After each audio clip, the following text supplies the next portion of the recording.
Hello, everyone, and welcome in to the OnlyBets Sports Betting Podcast. Alongside my co-host SternBets and DrewDelu. I am Prince of Picks. We have got an excellent show lined up for you today. Of course, it is MLB opening day. Baseball season is underway here. I know the boys are real excited about that. I'm really curious to see what they think here in terms of the game going on tonight, of course, with the Yankees over on Netflix.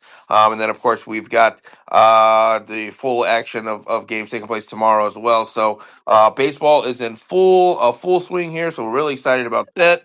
And of course, for the soccer fans here, we are heading into one of the greatest times of the year here, World Cup qualifying, as we are finally getting the final spots here for World Cup participants here. We actually had a preview show last night. So if you guys are interested in our thoughts on that, check out that podcast. It's over on the channel now.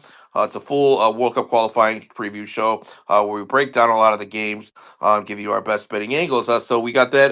We also got some friendlies today as well that I will be covering. We finally got some lines to drop here. So I'm interested and excited to get into those games here. Of course, we got the NBA in action, college basketball. The NIT, I believe, is in action tonight. Drew can correct me on that. Actually, I think today might be a day off. I can't remember. But in any case, we got the Sweet 16 taking place tomorrow. So a lot of sports going on, guys, and we're really interested and eager to get into it. Before we do that, guys, if you can do us a really quick favor, head on over to Apple Podcast, Spotify, wherever you listen to us. Just give us a real quick rate, review, and subscribe. Really helps us a lot here, growing the channel and the community. We do this for you guys, and we really enjoy doing it. And with that being said here, let me go to pass it over to my co-host, Mr. SternBets. Mr. Mosh, good morning, sir. How are you? Hey, we're doing great. Yeah, it's opening day baseball. This feels like a holiday to me. And this is in response to you saying that about Champions League and the World Cup qualifiers, because this is just, I mean, we're back. We're back. This is what I do well. Baseball is my sport, and I cannot wait to get into it. But before we get into it, let's look back at yesterday and see how we did. How's that Orlando Magic plus 10.5 pick doing? Think they covered. Yeah, they covered. Oh, they covered all right. That was down to the wire. It was a high scoring game, so anyone, if you took the total over there, you should probably smashed that one. But yeah, it was down to the wire till the end. Cleveland pulled away, but I think it ended with maybe 6 or 7 point win. So Orlando covered that one pretty comfortably. Like I said, yeah, there was just too many points. So glad we played that one. Glad we had that on the show yesterday.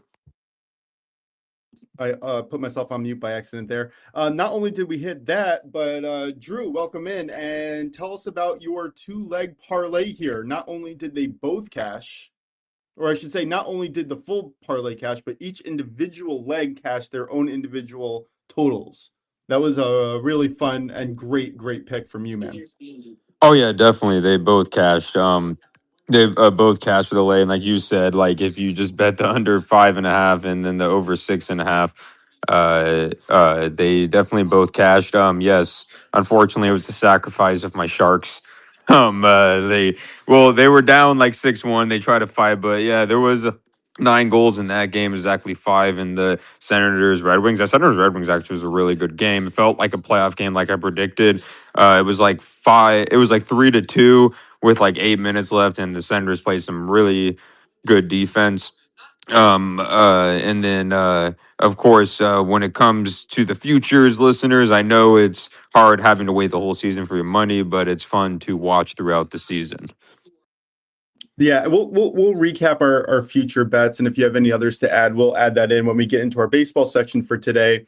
Myself, St. Joe's half the unit at plus 11.5. That looked like a lock the entire game until they lost by 15 at the end of that one. So net loss on that one. My NBA two-leg parlay hit nicely. Knicks made it a little shaky at the end, but they pulled off a nice win. So that leg minus 2.5 cash, and Charlotte minus 7.5. I mean, that wasn't close. I think they won by 30. In the NHL, I went 2 for 2. Utah, unfortunately, should have just taken the over in that game, as was our custom with the Oilers here, but that didn't hit. The New York Islanders also started off strong. They were leading 1-0 in the first period, and then they gave up 3 goals before the end of that one. So that didn't cash. But we did hit Calgary money line at plus 130, and we hit our two-leg parlay at plus 161. So if you were following us on us a brand, you were having a very profitable day. And if you followed Squishy, you had a 10 unit plus day. So definitely shout out to Squishy and the picks that he gave out there. All right, let's get into it. Baseball, baby. Baseball. Drew, what can we look forward to? We have an insane matchup tonight. Giants, Yankees. Really mad that it's on Netflix. Stop making us buy stupid subscriptions for no reason. Well, I guess there is a reason to buy the subscription, but you bring it to the people. Let us have it in one freaking subscription service, not make us get three of them. But anyway, what are we looking forward to here? Do you have any best bets, and what can we expect? I'll say this. I'm actually kind of glad it's on Netflix because I do use Netflix a lot and I already like have it. So that benefits me in that way. I also, something I buy for the season usually is MLB TV, which is not terrible for the whole season. Which I like. I don't like the idea of so many subscriptions like ESPN, Netflix, but since I already have Netflix, it's pretty nice to do. And hope the announcers are good. If they're not good, then shame on them. But something we can look forward to with this game is it's at Oracle Park. I'm not being biased here. It's rated one of the best parks, if not the best park in the U.S. And it's a beautiful park. And the one thing about this park, it's very hard to hit home runs in. It's been bottom two next to PNC Park, which is the Pirates, for a while. So home runs will probably come at a premium because the reason for that also is at sea level. It's in the bay, and the bay it really never gets hot. It's going to be at 5 p.m. Pacific time, so it's going to be towards the night. And something to look forward to. We have a great pitching matchup: Logan Webb versus Max Fried. We saw Logan Webb. He was pretty dominant in the World Baseball Classic. The good thing about him, because I know some pitchers do spring training, he's been ramped up so he can pitch a decent amount this game, and he's considered the horse. Max Fried, as we all know, Yankees got him last year. He was off and on, but he's still a really good pitcher. He kind of showed out towards the end of the season. And I'm looking forward to the Giants, I will say, new additions. The Giants' new additions, such as Luis Ariz, Harrison Bader, and Luis Suarez, Harrison Bader, and I'm missing one more batter. Shame on me, but I know. Oh yeah, of course, Devers' new season. We have Matt Chapman, Willie Adames, and we got some new pitchers. The downside for the Giants, they're going to be out with Randy Rodriguez for the whole season. Their bullpen arm, and also there's a couple more relievers. But I'm really excited for this pitching matchup. And I'm really excited to look at like strikeout props. The biggest addition the Giants got, I would say, is of course they got a new manager, Tony Vitello, who's coming from college, and he had nothing but praise from Tennessee. And they also got the assistant hitting coach for the Blue Jays, we know the Blue Jays don't strike out a lot. The reason they got him is because the Giants struck out too much last year. So I'm really interested to see this. The Yankees do have they didn't really get as much additions, but they do have a really strong lineup still. But yeah, I'm looking forward to this game. I'm looking forward to some player outs to look at and strikeouts. Yeah, I do think that the Giants lineup very revamped, clearly building towards something when they got Rafi Devers last year. And yeah, they're clearly moving towards a good outcome, but they are in a very tough division. So it's going to be interesting to see how they play out. When I'm looking at these two pictures, though, all right, the one thing in common is they both rank among the top 10% in ground ball percentage. Max Fried, 52.6%, Logan Webb, 54.2%. Now, those are important numbers when you're batting against the level of competition of the opposing lineups, which, I mean, neither team is slouching here, right? Devers, Chapman, Ramos, you got Adames, Bader, you got Luis Ariz. I mean, these are phenomenal names, good contact, but if your contact is going to the ground, it doesn't help that much. And the same can be said about Aaron Judge, Stanton, Rice, McMahon. I mean, the teams are stacked. Bellinger, the teams are stacked on both sides. Obviously, I'm going to be partial to the Yankees. No surprise there. But I think that each pitcher brings something to the table to neutralize the other side. When you're looking at expected ERA, expected batting average, their chase, their whiffs, their Ks, walks, everything lines up for both of them to have phenomenal seasons. Again, partial to Max Fried as a Yankee fan here.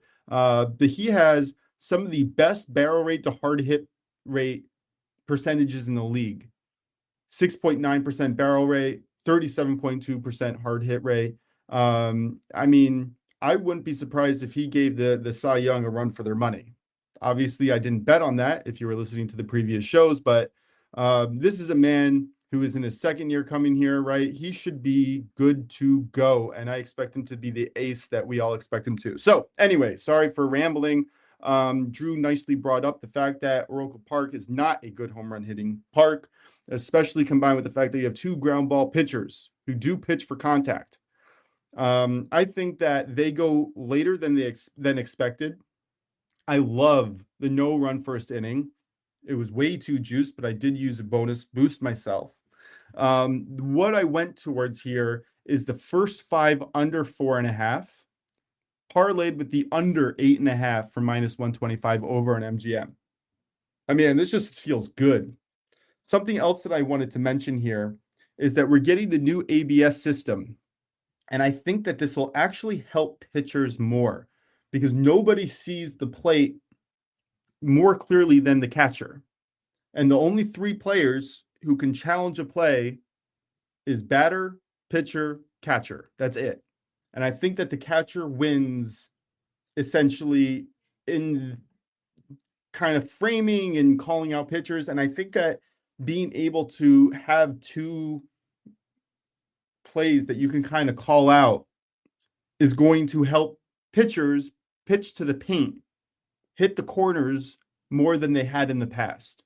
Because in some scenarios, if you had an umpire who has a smaller strike zone, and again, strike zones depend on the ump. It always has, it always will be, or I guess it might not always will be, but it always has. And sometimes the strike zone is just smaller and you can't rely on what you would consider as a pitcher, the strike zone traditionally. This will allow you to challenge and really let you make your pitch. And if it touches that strike zone, it's going to be called a strike on challenge. So I really think that this is going to help pitchers, especially early on as batters figure out how to navigate the new system. But yeah, I'm all over the under here, especially early. Not going to say that for every team because I think that sometimes pitchers have more of a have to work up to it a little bit more than sometimes batters do. But yeah, I mean, what else can I say on this? Yeah. Schmidt's been pitching in preseason, and you've been having Logan Webb, who pitched in the World Baseball Classic. Both these pitchers are revved up and ready to go. Give me the under. Sorry, I'm rambling. I just want to talk baseball. That's all. Oh, Drew, how do you feel about that? yeah, so just remind the viewers, of course, each team gets 2 challenges, and you get your challenge back as you get them right. Um, that's one of the keys. So basically, if so basically you'll get 2 challenges, and then after that it goes right. It's not like if you get one right, you get that first challenge back. But we've seen it happen 5 straight times in spring training where someone got it right and the umpire was just kept staring at the ABS like, oh man, it was barely off. But I was just wanted to say that real quick before I go to my next portion that I was actually interested in talking about. Yeah. And if you run out of challenges and it goes into extra innings, you do get a challenge back at the Yeah. end. But again, if you are guessing, or I guess I should say challenging, you get those challenges back. There is no, it's very similar to football in that way. And I was going to carry on to kind of like what you said, something like, for example, is when it comes to Logan Webb and like Freed, right? They both have high FIPS. FIPS means fielding independent pitching. So they basically factor in, hey, if we're disregarding your fielding because some people have really bad fielding, like some teams. In that regard, and they like to factor in how many like home runs you give up. And both these pitchers don't really give up that many home runs. But something I do like in this game because I don't know how Tony Vitello's philosophy is going to be bullpen rise, but Logan Webb is usually a horse. He's usually like I say, 6 inning machine, and 7. Give him 7. yeah. Yeah, I would say usually a 6 or 7 inning machine. And then people say probably like, and something I've learned about baseball, people say, but he's pitched like 4 to 5 innings multiple time World Baseball Classic. That actually benefits him because what people need to realize is in the beginning of like before the actual season starts, you want your pitcher to go 4 or 5 innings for that. That's why the Giants wanted him to go to WBC because you're ramping up your pitcher to pitch more innings. And the fact that he pitched against some of the top hitters, right, and stuff, and he's ramped up, not just pitching in spring training. He should be good, I think, to at least go 6 today, regardless of what Tony Vitalo's like system is, because some managers are more strict with their starting pitchers, but there's one pitcher you can't be strict with, and I know Logan Webb will always have a say because he is the San Francisco Giants since Buster Posey left. I'm going to be honest. He is the heart and soul of the team. I like his over 16 and a half outs. I think that's kind of disrespectful for him, and I'm willing to bet that. I hope you lose, but I think you're right. The Oh, sooner yeah, definitely. that the Yankees can get him out, the better. Although I will say that the Giants have a pretty solid bullpen. Last year they were ranked among the top of the league. Yankees not as much. So it's going to be interesting to see how these teams come back. Obviously, some big offseason trades for the Yankees trying to improve that bullpen. We're going to see how that works out. You know, We'll see if it's just Camilo it Duvall is. pitches against his old team. All right, I'm going to go through some major offseason signings, unless you want to kind of go through what caught your eye the most in the Major League Baseball. Is there anything that was stood out to you? I'm in Philadelphia. Everybody's raving about Adolis Garcia coming here. That's going to be Harper, Schwarber, and Garcia. and that doesn't even include their technical top hitter from last year. That's going to be a fearsome lineup as well. Honestly, if you're going to the NL or AL East, you're going to probably get the two toughest divisions. Maybe NL West. That's also a really, really tough division. But talking about bottom to top, AL East, I think, is the toughest here. But any offseason trades that kind of caught your eye? Yeah, definitely. I think this is because I talked about Philly. I'm going to talk about the Mets. I think the Mets had a very underrated offseason because if you look at the Mets, right, yes, they did lose Pete Alonso, but I think they gained more than they received, in my personal opinion. They got Luis Robert Jr. From the White Sox, who I think Great player. he's a great player. It's just the problem was he was with the White Sox. Big problem. Yeah, exactly. He was with the White Sox and he was up and coming. You can tell I know you don't want to see this from your player, but it seemed like he just was like, I'm sick of this team, which I don't blame them. But I think he is still young. He's going to ignite. And one of my favorites was Bo Bichette. That was a great pickup for the Yeah. Mets. He just needs to stay healthy. And then my most favorite one that they got, we're going to see him tomorrow, Freddie Peralta. I love Freddie Peralta. He's young. I think he's only like 26 or 27 years old. And he can pitch. He can be an inning eater that they want. He can go 5 to 6 innings usually. And the problem with the Mets last year, they overworked the bullpen because their starting pitchers couldn't go 6 innings. And I think they needed this kind of pitcher. I think he had one of the lowest ERAs last year in the NL. He was very overlooked. His issues was walks, but he can strike out anybody. He doesn't. He can pitch for soft contact. He is susceptible to the home run ball, but he is a magician out there, and he's very poised. Nothing phases him, and he was amazing in the postseason last year too. Yeah, and something else to consider here that the New York Mets have one of the best, I would say, pitching training staffs.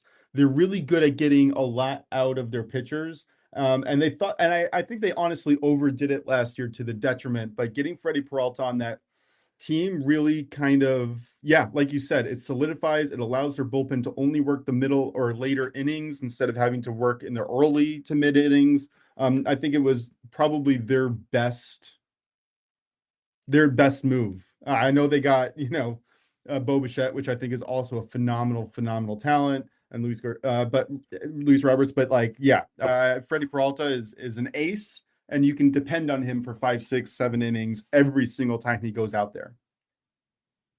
Yeah.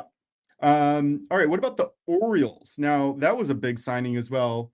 You know what? Maybe we should go through all of our picks and we can come back to the signings because I mean, like I'm looking through my list that I had built up here, and there's just so many, so many teams that I want to get to, like Kyle Tucker to the Dodgers. All right, let's just run through it. Zach Gallen, probably the biggest news for the Diamondbacks that they were able to keep him, but adding Nolan Arenado, that's a solid move for a team that has struggled defensively. Alex Bregman for the Cubs, that was huge, huge, huge for them. And then Edward Cabrera getting him from the Marlins, I believe that was a I good love move for him. the Cubs. Yeah, Cincinnati Reds, you know, Suarez, that's the combination between Ella De La Cruz and Suarez now, Eugenio Suarez, that's lethal, lethal. I'm excited to see how the Reds play this year. The Brewers, that's going to hurt losing Freddie Peralta. That's they didn't really add too many big names or anything, but again, the way that the Brewers play is small ball. That's how they were successful last year. I expect it to continue. You know, their bullpen is really the linchpin for how they are successful in the league. The Pirates, that's going to be an interesting team.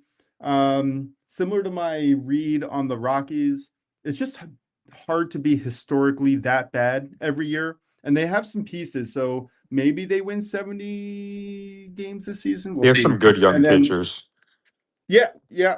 And then the Cardinals as well. That's going to be an interesting team. I think that's probably the biggest drop off for me in the NL Central from last year to this year. I think that they might struggle a little bit. I mean, they just got rid of a ton of talent, you know.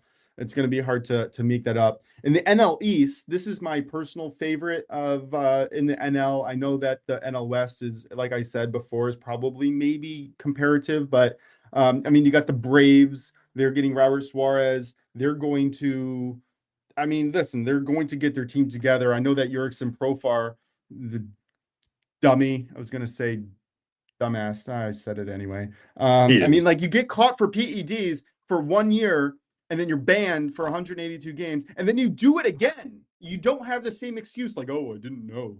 No, you did it again.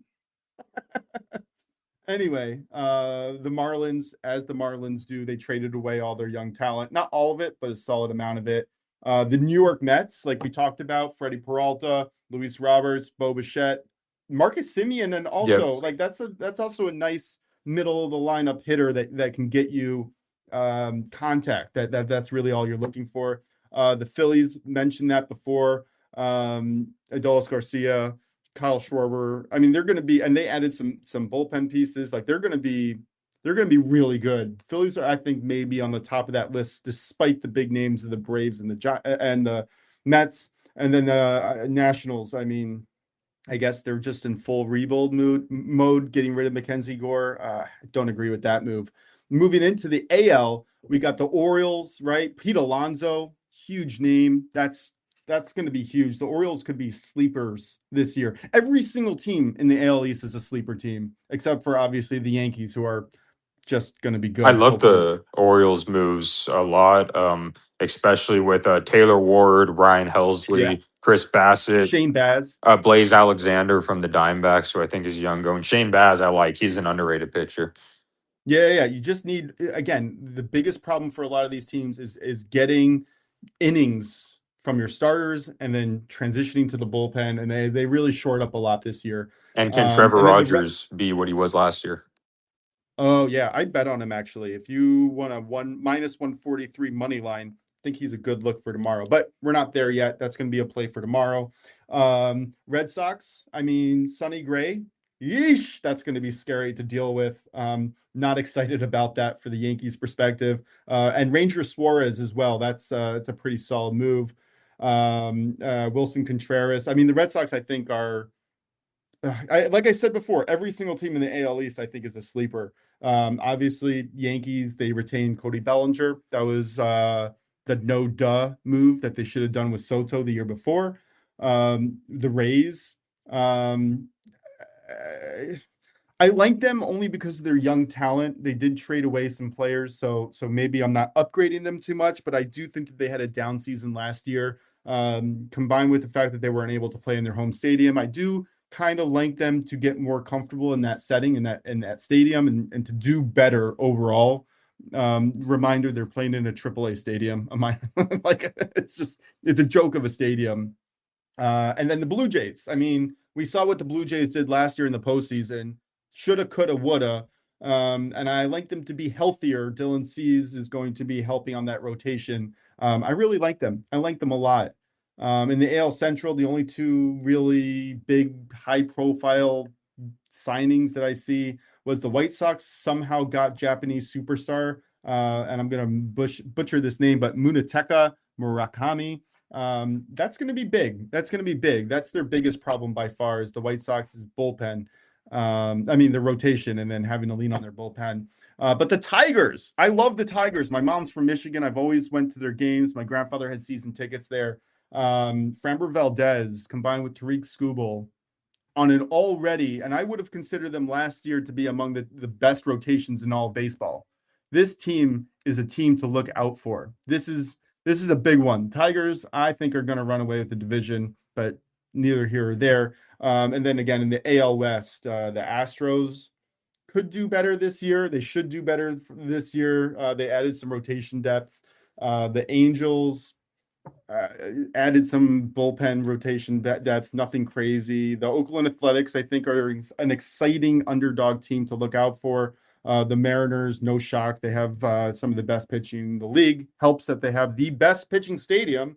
And then finally, the Rangers, they added Mackenzie Gore, and that's probably their best signing over the offseason. Anyway, sorry, I didn't mean to get into it. I didn't think that I had that much to talk about in that offseason, but here we go. Sorry, Drew, Prince, do you have anything to add? Yeah, something I'll add is I'm glad you reminded me by saying the Brewers. It was in regards to the ABS thing. Jacob Mizorowski, if the listeners don't know, he was like a young pitcher last year who could throw the lights That's an out. understatement, Yeah, man. yeah, Yeah, yeah, sorry. yeah. So he was being interviewed by Pat McAfee, and then Pat McAfee asked him like, "Hey, do you have rules about the ABS system for when it comes to like if you can do it or not?" And they said, "We're gonna leave it to the catcher because I can't see anything when I throw it. My head's moving all over the place. When I throw it, I look up, I see, William Contreras. It has it here, and then I found out it's 2 inches off because he framed it. So I'm just gonna leave it to the catcher. So guys, if like because like even catchers have said pitchers don't know the strike zone because look how they throw the ball. They throw the ball so fast. By the time I look up, they see the catcher framing it. So that is an insight that I've learned from pitchers. And then the reason, and I think he was asked like, "Oh, I've noticed pitchers complain." And then he was just, and he said, "Oh yeah, pitchers just do that to milk it, to make it like it's kind of like what this is me saying. It's kind of like if you know something's a foul in the NBA, you want to try to get an advantage. So, but pitchers don't know what's a strike or not. They don't know the strike zone. So catchers are probably going to be doing this for the pitching side and batters for the batting side. Yes, and it's very important to note that if somebody from the on deck circle or the dugout, they cannot interfere, and they cannot, if they are calling to review and it takes more than a few seconds for the batter, catcher, or pitcher to actually say to review it, it's too late. It's over. They're not going to deal with that crap. Sorry, that's the second curse for the day. I'm going to keep it clean for the rest of it. Prince, what do you got? Okay, so as a Chicago resident for over 30 years here, my question to you is what is the ceiling for our Chicago White Sox and Chicago Cubs?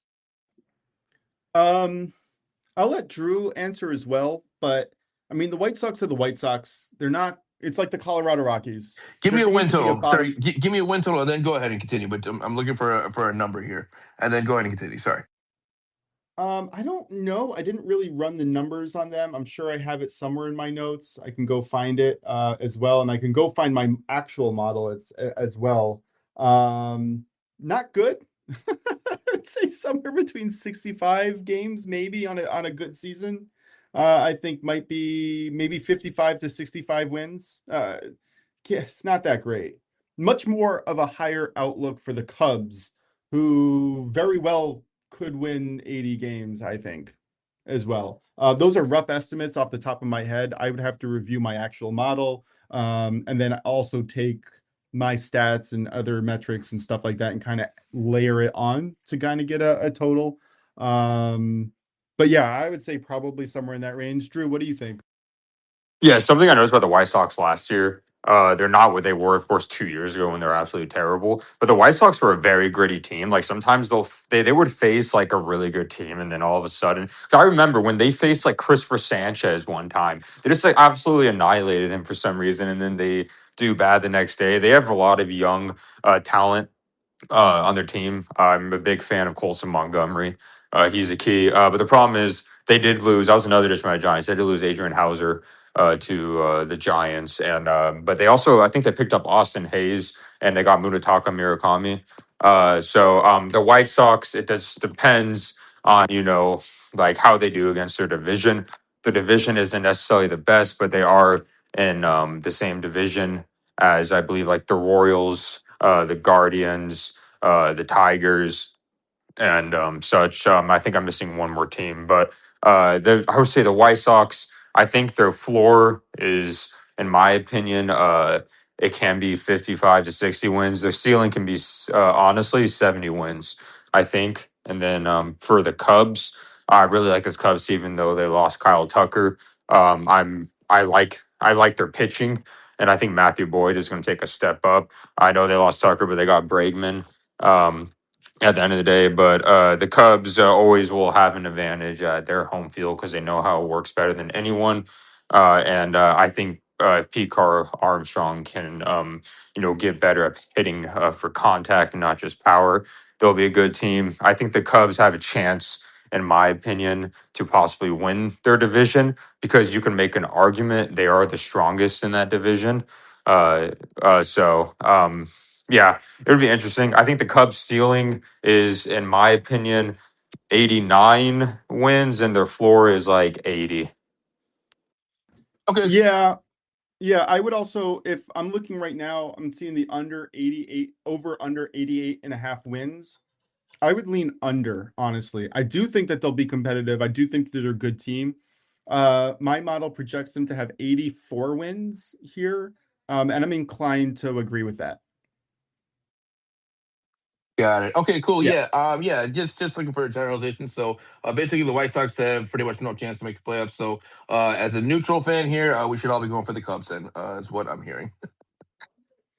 Yeah, I mean, listen, like the White Sox could be slightly more competitive than last year, but you're talking about a historically bad team. It's very similar to the Colorado Rockies, where you have a lot of decent young talent. I mean, the White Sox develop pitchers, some of the best in the league, honestly. They're almost looked at from the rest of the league as like a farm system, just like the Marlins for the, it's tough. It's tough to be able to develop and keep talent. Ask the Pittsburgh Pirates. Now they're promising to keep Skeens, but we'll see how long that goes for. All right. Anything else in the MLB before we move on? Because we do have a full slate of games. We got hockey, we got basketball. Drew might have a college basketball play as well. Anything else before we get on out of here? Or I should say, move on to the next segment. Nope. Yeah, I'm ready to, I guess, talk about NBA, college basketball, or hockey. All right, let's get into the NBA real quick here. It's literally one day after the NHL. The NHL had one game and then every single team playing. And then yesterday we had the NBA play 4 games and now every team is playing. So we got a full slate ahead of us. I'm going to pass it off to Prince first. Are you ready? Do you have any plays in the association tonight? Anything that we can be looking out for? Yeah, I do definitely. And I also do have some soccer plays as well. So we'll get into that here before we close it out. But as far as the NBA goes, there's a couple games that I've got my eye on here. One of those being the Rockets taking on the Wolves. I like the Wolves here on the money line plus 105. You can get them at plus 1.5 on the spread, but something's not right with the Rockets right now. And the fact that they just lost to the Bulls and they've been losing games that they shouldn't be losing. I think the Wolves actually are just a better team at this point. And so I like them here on the money line, plus 105 straight up here to get the win. Then another parlay here that I'm looking at. I'm looking at a team totals over parlay here. You're gonna have to outline this, but I like all 3 of these teams to go over 115.5 points. I'm looking at the Spurs here, team total over 115.5. Spurs taking on the Grizzlies. Grizzlies aren't playing any defense at all. Then we got the Lakers. I like their team total over 115.5. They're taking on the Pacers, another team not playing any defense at all. And then finally, I like the Cleveland Cavaliers over 115.5. Taking on the Heat. Again, another team that plays up tempo and defense is very optional for them as well. So taking the Spurs, Lakers, Cavs, all over 115.5. You're going to get that at minus 104. That's all I have for the NBA. But what else did you guys have? And I can comment on anything if I have any thoughts. Yeah, I actually really like your play because you're basically taking out variance. You're saying that they're all favorites. They all should win, but you don't really care if they even win or not. They just have to be able to score against inferior opponents. I really like how you attack that. Yeah, that's exactly my angle. You guys know how I feel about the Lakers, right? So I don't I try to avoid taking them on a money line or a spread as much as I can, just because it's not anything a bias against them. I just don't think they're as good as maybe some people may think they are. But in any case, Cleveland and Miami, that could go either way as well. The only one I would say should be pretty safe is Spurs Grizzlies. I can't see any chance of the Grizzlies beating the Spurs realistically. But the other two are a little tricky for me. So yeah, to take out that variance, I just like teams attacking bad defenses. So I think we should be I don't want to say safe, but I like our odds there over 115.5 for those three. Yeah, and you just mentioned the Spurs, so I'm just going to piggyback here. I usually just pick 2 or 3 legs for my NBA parlay here because there were so many good spots that I really liked. And honestly, I would take each of these games individually like I normally would. But I'm going to take a 4-leg parlay, so you're going to have to work a little bit to get this in. But I'm going to take OKC playing against the Celtics. I'm going to take OKC plus 10.5. All right. Pistons plus 10.5 against the Hawks. All right. I think that they should win outright, but I'm going to take plus 10.5. Say it again. It's a big number. Spurs minus 4.5. We just talked about it. I mean, Spurs are the best team possibly in the NBA right now. One of them, top 3. And then finally, Warriors plus 3.5, and they're playing the Nets. If the Nets get an upset win, I doubt it's going to be by more than 1 possession. You can get all that yummy good stuff at minus 132. Any thoughts on any particular game here? Or I have individual analysis, but I don't think we need it exactly. We're just taking insanely exaggerated lines on teams that are favored. I love it. Yeah. I absolutely love it. Yeah, sorry, Drew. I love it. I think it's a solid play. I'm absolutely going to play this back and get those plays in as soon as possible. I'm with you on that. I think they're great looks. What do you think, Drew? Oh no, I think they're great looks. Definitely. I have a look in the Lakers game. Something I was looking at. Give me the over 237.5. I know the Pacers. The Pacers actually have covered 8 in the last 9 home games, but to get rid of variance, give me the over. The last over has cashed in 4 to 5 meetings in the last 5 Indiana games overall. Indiana wants to lose, but they've been trying when they like play teams like the Lakers and there's a spotlight and be more incentivized to try. So I like this over of 237.5 for both defenses that are suspect and both offenses can score, in my opinion. I'm not saying that the Indiana may cover, but I can see a very high scoring game. And I think this total is too low. I love it. I'm right there with you. I actually looked at that pretty closely. I probably will end up playing it. I'm right there with you in lockstep. I think Indiana has been scoring points. Their problem is they can't stop anybody. So that's why they're losing. But yeah, to your point, I mean, these players, and like we've said before, guys, these players are still going to play, even though it's organizationally they want to lose. The players that are out there trying to tank. So these guys are trying to show out, rather be for contract situations or whatever the case may be. They want to stay in the league. So they've got some talent on Indiana. They just can't defend anybody. So yeah, overs are. I love it, and I'll be probably playing that one as well. And of Well, you course, got the to play it Lakers if can't Drew's defend. playing it. Yeah, we all know that Lakers can't defend. Yep, that's for sure. Yeah, I'm excited to bet that one as well. Make sure you get that on the recap screen because, yeah, that's going to be a fun game with no defense. Anyway, all right, let's move into the NHL here. NHL, we had a massive slate yesterday. Unfortunately, I just went 2-2. I mean, like we broke even, nothing, no big losses, but I was really hoping for a little bit more plus money at the end of the day. But today we get a very small slate. We have 2 games. We have the New York Rangers playing Toronto Maple Leafs and Boston Bruins at Buffalo Sabres. Now, I like the favorites in both of these games, which scares me because I bet on the Rangers the other day as plus 160 underdogs, and they did just lose 2-1. It wasn't terrible. And Toronto Maple Leafs are on a back-to-back here. I do definitely lean the Rangers. I could have gotten this last night at minus 113. Now the line is moved to minus 120, minus 122. I still lean Rangers, but there's no way in hell that I can play. Dang it. Cursed again. There's no way in heck that I can play the Rangers as a road team, even with the extra day of rest.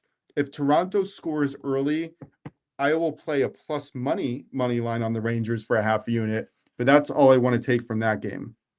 The game that I do want to take, on the other hand, one of the hottest teams in the league here. The Boston Bruins coming off a brutal loss last night. I led that wrong. Sorry. But the Bruins are coming off a brutal defeat last night, making them losers in the last 3 of their last 5 games. Buffalo, like I said, one of the hottest teams in the league right now. They did lose, and they had a back-to-back nights, played against the Ducks, who are a pretty good team. They did lose against them. But other than that, they've won the last 4 out of their 5. I like the Sabres to take advantage of the Bruins' tired legs here, especially early, and maintain a comfortable lead throughout. Keep in mind that the Sabres defensively have been one of the league leaders in defensive shot suppression, which is one of my favorite underlying metrics to kind of look at. And they've had 2 shutouts in their last 5 games. I really like them to make the Bruins' lives difficult on the road, traveling on a back-to-back night. Give me the Sabres first period plus the end of the 60-minute money line winner. So they have to be winning at the end of the first period, winning at the end of 60 minutes, but the price is plus 220. I played a half a unit on that. Do either of you guys have any thoughts in the NHL? Yeah, a play I like personally is going to be in the Rangers Maple Leafs game. Also, yeah, as we know, of course, not so long ago, Austin Matthews had a season-ending injury.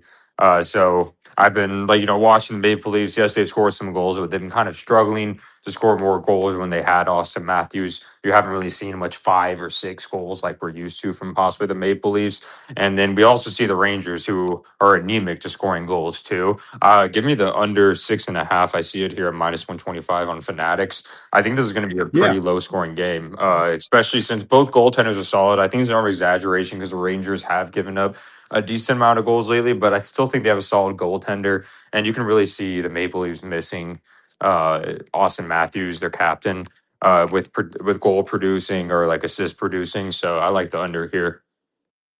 I love that play. I'm not just going to play that for a half unit, which I usually do for everybody else's play. No offense to anybody else. I play my own tickets for a full unit. I play everybody else's for a half unit, unless their name is Sia Najad or Mike McClure. I'm going to play this for a full unit, though. I love that much. Igor is one of the better goalies in the league. The Rangers' offense, like you said, is anemic. The Maple Leafs' defense is actually much better than expected. Their underlying metrics show that they're a pretty good defensive team. I love this play. Fully 100% back it. Let's go. Yeah. But I don't know if you guys also saw the person who hit Austin Matthews. He kind of remorse about it after his 5-game suspension and kind of apologized. But I mean, that was a pretty bad hit.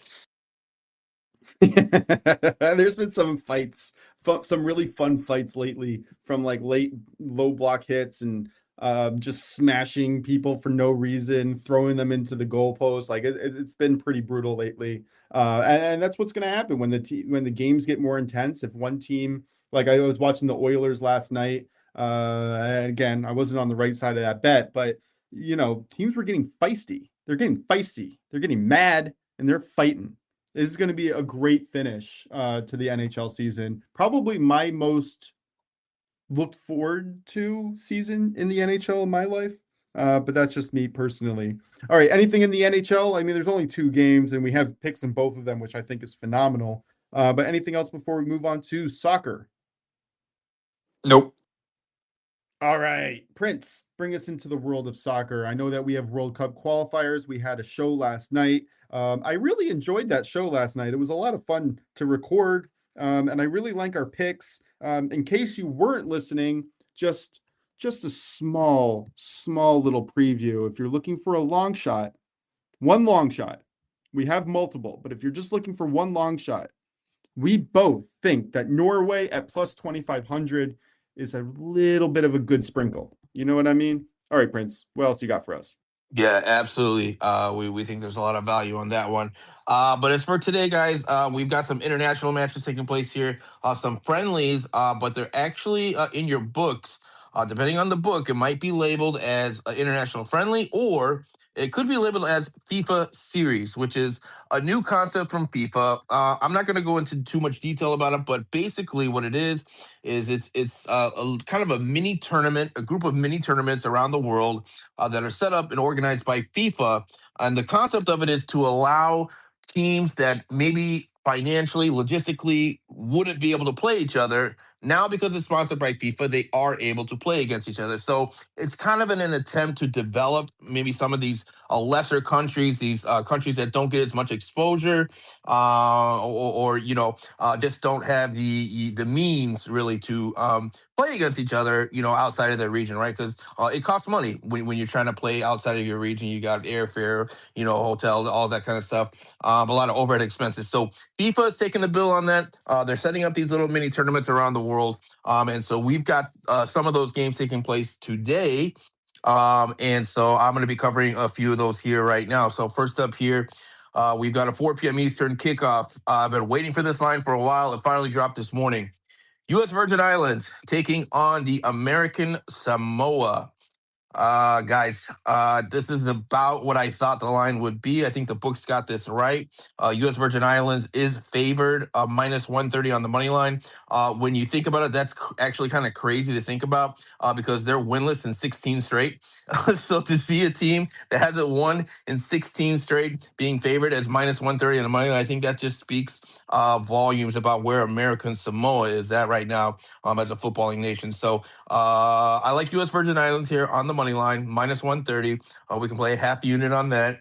And then I'm also going to take BTTS no at plus 134. That one comes in. We're going to play a quarter unit on that one. And here's a backdrop, guys, with these two teams here. So we're looking at American Samoa. This is going to be just their second match over 6 years. This team has been, this country rather, has been decimated financially since the pandemic. And so they really haven't even been able to fund their national team, let alone have them play international matches. So they really haven't had any exposure. They actually got knocked out of the FIFA world rankings altogether because they hadn't played enough matches to qualify to be ranked in FIFA. So American Samoa here running into tough times, haven't been playing any kind of matches whatsoever. And when we look at their last 3 matches that they have played, they've been outscored by a whopping 23 goals to 1.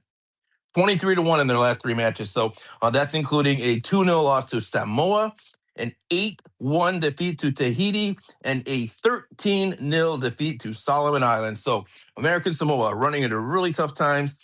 They just not a very good team at all. Just haven't had much exposure, haven't had much really any kind of success whatsoever.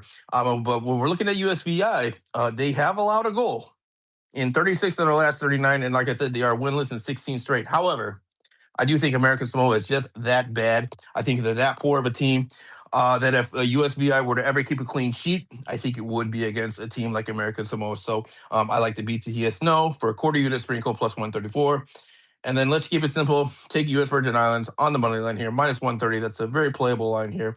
We'll be putting a half unit on that one. Moshe, I'm not going to ask you if you have any thoughts because I'm sure you don't. Because who would, other than me? So we'll just keep it moving. Wait. I do want to. Okay, you can keep it moving, but I do want to draw back to maybe a show play from last night that I came up with after reviewing the podcast, the show, and our picks. But anyway, keep going. Okay, sounds good. All right, next up, staying in the FIFA series / international friendlies.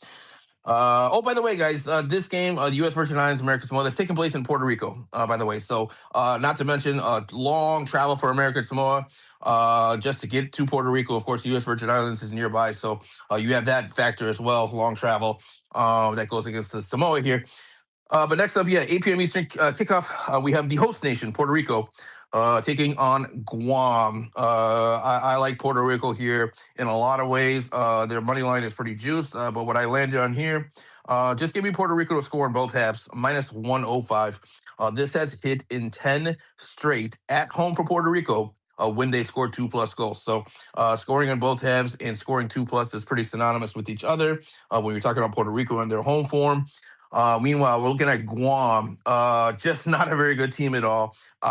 They actually played against Northern Mariana Islands. Have you heard of them before? It's okay, neither have I. But guess what? This was their first ever international competitive match, and they beat Guam. They beat Guam as their first ever match in the nation's history. They beat them and they tied them. So it was 2 games back to back within a few days span. Guam couldn't even beat them. So Guam, not a very good team. Again, guys, these are all bottom feeders in the world, but Puerto Rico is significantly better than Guam. I expect this to be, 3, 4, 5 goals for Puerto Rico in this one. I think they win this one rather comfortably, but all those lines are a little bit too juiced in. It's hard to find a lot of variable ways to play this game, guys, because the books just haven't really come out with a whole lot of options yet. So I couldn't find team totals, but so, the next best thing I landed on here, which is Puerto Rico to score both halves, minus 105. And then finally here, well, we'll keep it moving here in the slums of international football. We're looking at a match taking place tomorrow morning, 7:30 a.m. Eastern, Thursday morning here. Again, here, this is in the FIFA series. We've got a group of 4 teams that are going to be playing in Rwanda. But what we have here is Aruba taking on Macau. Very interesting to see both of these teams playing in Rwanda. I don't think anyone would have ever thought that in their wildest dreams that those two nations would be playing a match in Rwanda. But thanks to FIFA, that's where we're at here. But I like both teams to score here, plus 108, half unit on that one. We're looking at Aruba. They've allowed a goal in 18 straight matches in 35 of their last 39. Meanwhile, in Macau, they have also allowed a goal in 46 of their last 50 matches. So clean sheets are just not something either of these teams are capable of doing. And so for that reason, I think we see both teams get on the board here at a neutral site. Aruba, Macau, both teams to score plus 108. Stern, don't tell me you have any thoughts on these. I do not, but I love them, and I'm going to be looking forward to following them. Maybe also give me the league that they're in so that I can find it a little easier, because it's going to get a little crazy. Maybe even the book too, if you don't mind. So I will be honest with you guys. Like I said, these lines are just now starting to drop. I've been waiting for a few days for lines to start dropping. I just checked this morning. It's pretty sporadic right now, you guys. You guys gonna have to do a little bit shopping around and see which book it's available on. I'll be honest, a lot of these games are on different books, so there is no consistency yet to the availability of these games in terms of your sports books. But they, like I said before, they are all going to be labeled either under international friendlies or it's going to be labeled under FIFA series. So one of those 2 categories, I would say, is where you're going to find it on your various sports books. I mean, I found some on Caesars. I found some on FanDuel. I found some. I haven't found any on DraftKings yet. I found some on Bet365. I found some on Bet Rivers. So right now, like I said, it's pretty sporadic. They're kind of all over the place. Hopefully, maybe it'll get more consistent here as we get closer to kickoff. But as of now, guys, you got to do a little bit of shopping around. Yep, and you can always use Pickett. I don't know if they're going to have international friendlies necessarily, but you can always use Pickett or Juice Reel. Those are the 2 apps that I like to use to kind of get the best lines across all the different sports betting apps. All right, so I wanted to also bring in our episode from last night, breaking down the World Cup qualifiers. And again, we have, I think it was 17 plays from both of us combined for that whole episode. So obviously, I want you to go listen to that episode. I think it was a fantastic time. But what do you think about this parlay here? Ukraine, Sweden over 1.5 goals, and Suriname double chance for plus 116 as maybe our show play of the day. I love it. Sign me up. I'll be playing that right now as soon as we get off here. Yeah, I thought you might. I think it's a fantastic Yeah, look. no, it's a solid look. Yeah, just to elaborate on that, I mean, we talked about it last night on the podcast. Sweden, Ukraine. We think that's going to be one of the higher scoring matches in the qualifiers taking place tomorrow in Europe. So we're expecting a lot of goals in that one. And then we both like Suriname here. I think Suriname is wrongfully the underdog here against the Bolivian side. That honestly they just suck when they play away from Bolivia. So playing at a neutral site, I'm going to take Suriname all day here. So I think that's a solid look there. Getting them on a double chance, and we're just asking for 2 goals in what it could be and should be a high-scoring game between Sweden and Ukraine. Yeah. All right, let's get into college basketball. Unless we have any other soccer plays from Drew or yourself, or any looks that you want to kind of give out. No, nothing right now. Like I said, I'm keeping an eye on all these FIFA series matches and a lot of these international friendlies. So as I've said many times, guys, I love dwelling in the slums of international football. I think that's where you find the most advantageous positions and lines. And so I'll be keeping an eye on all that. And anything else that I'm going to be posting, guys, you can follow me on X at PrinceOfPicks10. I'll be posting plays there and also on the VIP channel as well. All right. Yeah. Forza Zurich. Sorry, what Forza Zuri, yeah. Listen to the podcast session. We talked extensively about Italy. I hope they make it. As a I'll be fan watching of, tomorrow at 12:45 yeah. during So baseball. yep. Massive game. They can't miss a World Cup 3 times in a row, right? They can't. They just can't. It'd be a national disaster. Oh, it'll be a riot in It'll Italy be and right. Vatican Yeah, City. it just cannot happen, but it could. So that's what's fascinating about Yeah, it. But you can't do that to the Pope, but anyways. maybe he cares more about baseball. He's from Chicago. Sounds like it. Oh, true. We're just kidding. For the record, Drew, I bet on Italy. I think that they win. Oh, I appreciate it. I'm still nervous. You should be. You should be. Yep, you stole it from me. You should be. So I don't know, man. This Italian team is all over the place, but I hope they make it. The World Cup is a better place when they're in it. All right, Drew. We got a few NIT games. We got Nevada, Auburn. We got Illinois State, Dayton today. Is there any either of those games you have a pick for? I do have a model play that I'm going to give out as well, but I wanted to hear your thoughts first, and then maybe a little bit of a preview for what we can expect tomorrow. I know we're running short on time. We're over past an hour, but maybe 1 or 2 plays. What do you got for us? Yeah, definitely. That Tulsa game was amazing. They were up like 24 and they blew a lead, but they'd come back at home. That was a big rivalry between Tulsa and Wichita State. Those teams like each other, but shout out to Tulsa for making the Final Four for the NIT. When it comes to, I've been a fan of this Dayton team because I've watched them a lot in the A10. Illinois State has had a kind of like a run, kind of like St. Joseph's had. But I think it ends here. I don't necessarily have a particular bet I want to do in this game. If I did do one, it would be the halftime full time, but the halftime full time is minus 150 right now. It's a little too much juice for my liking. So I'm going to try to look at a live bet to see if I can get halftime full time for Dayton if Dayton goes down a little early at home, because Dayton is at home NIT.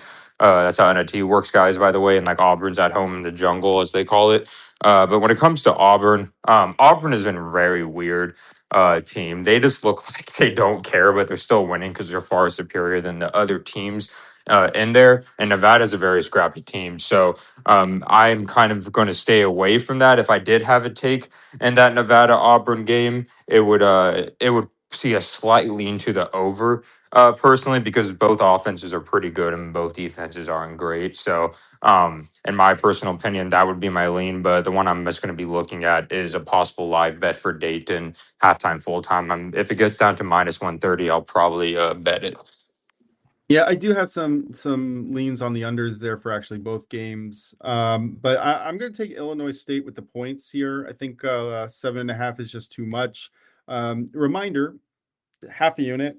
I also lost yesterday on St. Joe's, basically on the same type of analysis, but they did keep it close towards the end. And I think that, again, 7.5 points is too much, even though they're going into hostile territory. And again, this is just a model. This is really a model play, six plus points of value. It's something that I rarely see, so I have to play it. There's nothing else I can do. You just gotta trust it, keep on working through it. And overall, I've cashed a lot on this model over the year. So Looking forward to this game. It's going to be a really, really good game. But I do like your look at Dayton halftime, full time as well. I do think that they probably win it, but can't ignore the value. Oh yeah, definitely. One of the reasons also I like Dayton in this front is because Dayton did play a similar team, and that was in Illinois Conference in Missouri Valley, and they absolutely like mopped the floor with them. And I think they went at Bradley too to do it too, which is pretty crazy. So that was one of the things where I noticed like Dayton actually cares and the discrepancy of the conferences. So, but Illinois State has been playing some pretty good basketball, but that was one of my biggest takeaways from that. Yeah. All right. What about now we're getting into the tournament again tomorrow. Is there any looks that you had? We have Texas, Purdue, Iowa, Nebraska, and we can go into it more tomorrow morning because we really Yeah. are over time here. But is there any specific look, any early value that you see that we should be jumping on now? Yeah, for sure. I know. Luckily, the games don't start till 7:10 p.m. Eastern tomorrow. So there's some for the games on Thursday.